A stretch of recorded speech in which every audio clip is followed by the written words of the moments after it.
பெங்காலி படமான கால் பேலா என்ற படத்தை கௌதம் கோஷின் இயக்கினார். இந்த படத்தில் பாப்ரி கோஷ் நடிகையாக அறிமுகமானார். தமிழில் எஸ். ஏ. சந்திரசேகர் இயக்கத்தில் டூரிங் டாக்கீஸ் என்ற படத்தில் அறிமுகமானார். இந்த படம் 2015ஆம் ஆண்டு வெளிவந்தது. தொடர்ந்து பைரவா, சர்க்கார், விஸ்வாசம் உள்ளிட்ட பல படங்களில் பாப்ரி கோஷ் சின்ன சின்ன கேரக்டர்களில் நடித்திருக்கிறார். சினிமாவை காட்டிலும் சீரியல்களில் நடிகை பாப்ரி கோஷ் முன்னணி நடிகையாக வெற்றி பெற்றிருக்கிறார். பாண்டவர் இல்லம் சீரியலில் அவர்தான் நாயகியாகவே நடிக்கிறார்.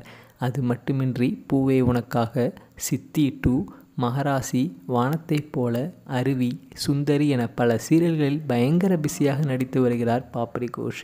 சமீபத்தில் ஜெயிலர் படத்தில் இடம்பெற்ற காவாலா படத்தில் செம ட்ரெண்டிங் ஆனது. அந்த குத்துப்பாட்டுக்கு நடுக்காட்டில் பின்னால் புயல்வெளியில் தெரிய அந்த பாட்டுக்கு நிஜமாகவே குத்தாட்டம் போட்டிருக்கிறார் நடிகை பாப்ரி. அதாவது 2 ஆண்டுகளுக்கு நடுவில் நின்று கொண்டு காவாலை பாட்டலை பாடியபடி அருகில் இருவரையும் எட்டி உதைத்தும் முகத்தில் பலமுறை குத்தியும் அவர்களை துவம்சம் செய்திருக்கிறார். அதைத்தான் குத்து ப்ளஸ் ஆட்டம் குத்தாட்டம் என்று ரசிகர்கள் புரிந்து கொள்ள வேண்டும். குத்தாட்டம் தானே கேட்டீங்க? முரட்டு குத்துக்காக அருகில் இருந்த இருவரை முரட்டுத்தனமாக அடித்து குத்தி தள்ளிவிட்ட இந்த பாடல் காட்சி வீடியோவை வெளியிட்டிருக்கிறார் பாப்ரி.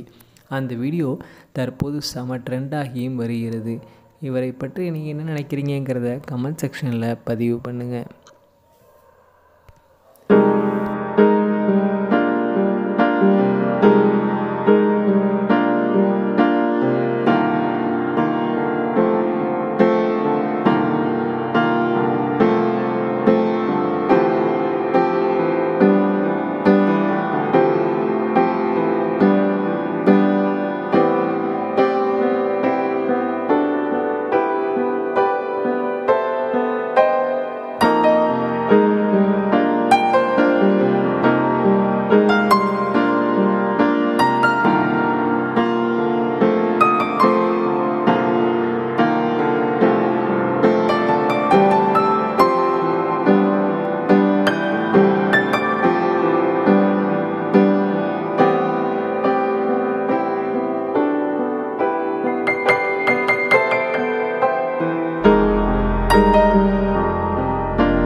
மேலும் வீடியோக்களுக்கு நமது தமிழ் சேனலை சப்ஸ்கிரைப் பண்ணுங்கள். பக்கத்தில் இருக்கிற பெல் பட்டனை ப்ரெஸ் பண்ணுங்கள்.